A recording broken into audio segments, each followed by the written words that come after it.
C'est pour une petite chanson pour une grande banlieue à la con, en forme d'hexagone.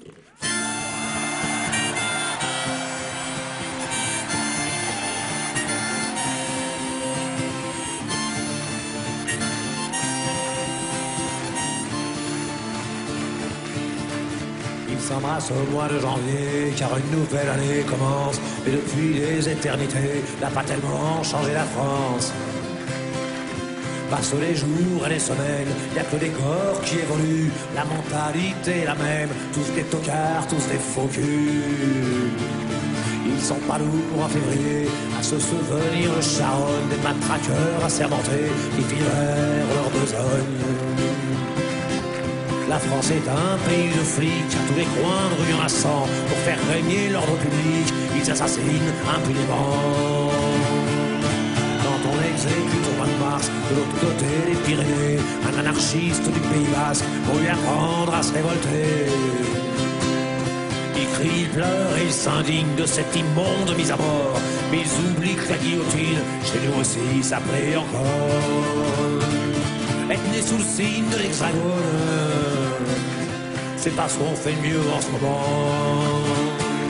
Et le roi des cons sur son trône, je parierais pas qu'il est flamand. On l'a dit au mois d'avril, à la télé, dans les journaux, de pas se découvrir d'un fil. Le printemps, c'était pour bientôt. Les vieux principes du XVIe siècle et les traditions imbéciles, ils les appliquent au pied de la lettre, ils me font pitié, tous ces débiles. Ils se souviennent au mois de mai d'un sang qui coula rouge et noir, d'une révolution manquée qui faillit renverser l'histoire. Je me souviens surtout de ces moutons effrayés par la liberté, s'en allant voter par millions pour l'ordre et la sécurité. Ils commémorent au mois de juin un débarquement de Normandie. Ils pensent aux braves soldats ricains qui est venu se faire tuer loin de chez lui. Ils ont raison. Ils oublient qu'à l'abri des bombes, les Français crient et vivent Pétain, qu'ils étaient bien planqués à Londres, qu'il n'y avait pas beaucoup de gens là. Être né sous le signe de l'hexagone, c'est pas la gloire en vérité. Et le roi des cons sur son trône, me dites pas qu'il est portugais. Ils font la fête au mois de juillet en souvenir d'une révolution qui n'a jamais éliminé la misère et l'exploitation.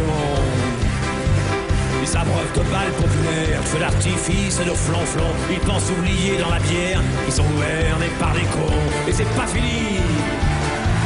Au mois d'août, c'est la liberté. Après une longue année d'usine, ils crient vive les congés payés. Ils oublient enfin la machine. En Espagne, en Grèce ou en France, ils vont polluer toutes les plages et par leur unique présence, abîmer tous les paysages.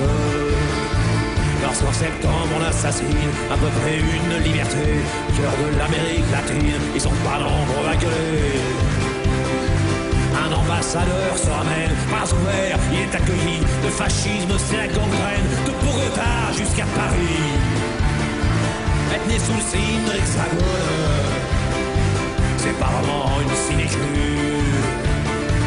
Et le roi des cons sur son trône, il est français, ça j'en suis sûr.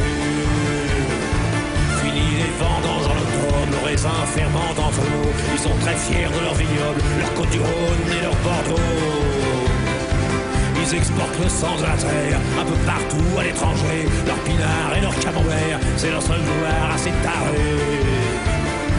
En novembre au salon d'auto, ils vont admirer par milliers dernier modèle de chez Peugeot qu'ils pourront jamais se payer. La bagnole, la télé, le tiercé, c'est l'opium du peuple de France. Du supprimer, c'est le tuer, c'est une drogue à accoutumance. En décembre, c'est l'apothéose, la grande poule fait des petits cadeaux. Ils sont toujours aussi moroses, mais y a de la joie dans les ghettos, y a de la joie. La terre peut s'arrêter de tourner, ils rateront pas leur réveillon. Moi je voudrais tous nous voir crever, étouffer le dindon marron. Être né sous le signe de l'hexagone, on peut pas dire ça soit blanc-blanc.